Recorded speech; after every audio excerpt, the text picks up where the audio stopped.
शिक्षा विभाग में गेस्ट टीचर की भर्ती के निर्णय को लेकर जहां विपक्ष सरकार को घेर रहा है, वहीं आज बेरोजगार युवाओं ने भी सड़कों पर उतरकर अपना विरोध जताया है। इसी के बीच शिक्षा मंत्री रोहित ठाकुर ने स्पष्ट किया है कि सरकार की पहली प्राथमिकता सीधी भर्तियों की है। सिर्फ अंतिम विकल्प के रूप में गेस्ट फैकल्टी की नियुक्ति की जाएगी।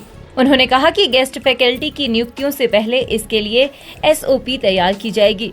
शिक्षा मंत्री रोहित ठाकुर ने मीडिया से बातचीत में बताया कि प्रदेश के दुर्गम क्षेत्र में विषम परिस्थितियों में यदि जरूरत हुई तो ही गेस्ट टीचर को रखा जाएगा, लेकिन सरकार की प्राथमिकता नियमित भर्ती ही रहेगी। कैबिनेट के द्वारा ली है, इसका जो प्रोसेस आपका रिक्रूटमेंट का है, इसको तेज गति के साथ दोनों कमीशन में लाया जाए, चाहे पब्लिक सर्विस कमीशन है, चाहे चयन आयोग है, और ये गेस्ट फैकल्टी का मैं समझता हूँ इसका प्रॉपर तैयार होगा।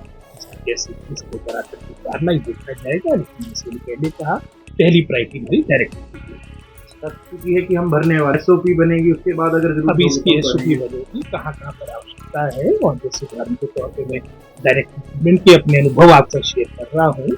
हम अपने से लाख प्रयास करते हैं कि जो हमारे दुर्गम जिले हैं, जैसे चंबा की बात हो, किन्नौर की बात हो, नियुक्तियां भी करते हैं, लेकिन इस तरह से फिर वो एडजस्टमेंट की प्रक्रिया चल जाती है, उसका कहीं ना कहीं दुष्प्रभाव बच्चों की पढ़ाई पे पड़ता है।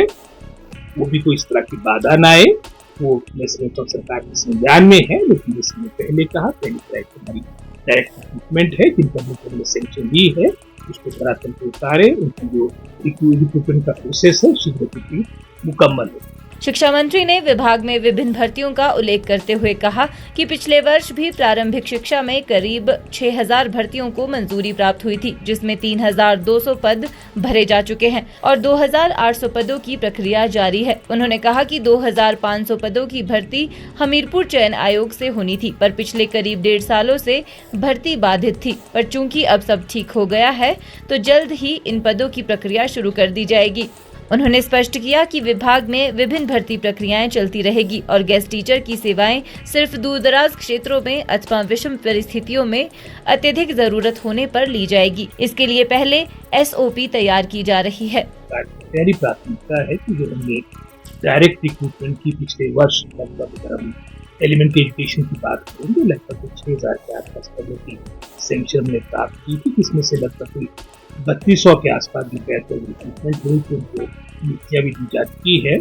इसके अलावा लगभग 2800 के आसपास हमारे चयन आयोग हमीरपुर में हमारे पद थे, और आप जानते हैं कि किन कारणों से वहाँ पर पिछले 1.5 साल में आपकी रिक्रूटमेंट का प्रोसेस प्रारंभ नहीं हो पाया था। अब लगभग पूरी सारी बातें क्लियर है, तो जैसे ही मैं समझता हूँ ये हमारी दूसरी प्राथमिकता यही रहेगी कि 2800 पदों की आपकी रिक्रूटमेंट का प्रोसेस प्रारंभ हो, उनकी नियुक्तियां हो। और इसी तरह से अगर आपको याद होगा पिछले वर्ष एलिमेंट्री एजुकेशन में 6000 पद थे हमारे खाली पदवीधारी, तो डायरेक्ट रिक्रूटमेंट की भी इसके लिए सेंक्शन दी। हायर एजुकेशन के 1500 पद थे लेक्चरर्स के, जिसमें से आपके लगभग 50% के आधार पर यानी आपकी प्रमोशन के माध्यम से प्लस आपके डायरेक्ट रिक्रूटमेंट के माध्यम से आपके लगभग 700 पद हमने भरने के, कमीशन के द्वारा भी लगभग 5 सब्जेक्ट्स के रिजल्ट उन्होंने तैयार कर दिए, जिसमें से हमने हिंदी, हमने फिजिक्स के अपनी नियुक्तियां दे चुके हैं। इसके अलावा मैथ्स, इंग्लिश और एक और सब्जेक्ट का उसका रिजल्ट आउट हो चुका है। इंग्लिश, मैथ्स और एक और सब्जेक्ट है, उसका रिजल्ट आउट हो चुका है, और ये भी नियुक्तियां शीघ्र दी जाएगी। लगभग 700 पद ये है। और इसी तरह से हायर एजुकेशन में हमारे असिस्टेंट प्रोफेसर का भी लगभग 484 पद की हमने लास्ट ईयर आपकी अपॉइंटमेंट दे दी थी। तो जैसे मैंने पहले कहा, पहली प्राथमिकता होगी कि डायरेक्ट रिक्रूटमेंट के माध्यम से जो हमारे पदों की सेंक्शन पिछले वर्ष यानी 2023 से मिली है, इनको जैसे हम नियुक्तियां दें, और उसके उपरांत अब इसके बारे में जैसे आपने टीचर्स की बात की, इसका भी SOP तैयार करेंगे।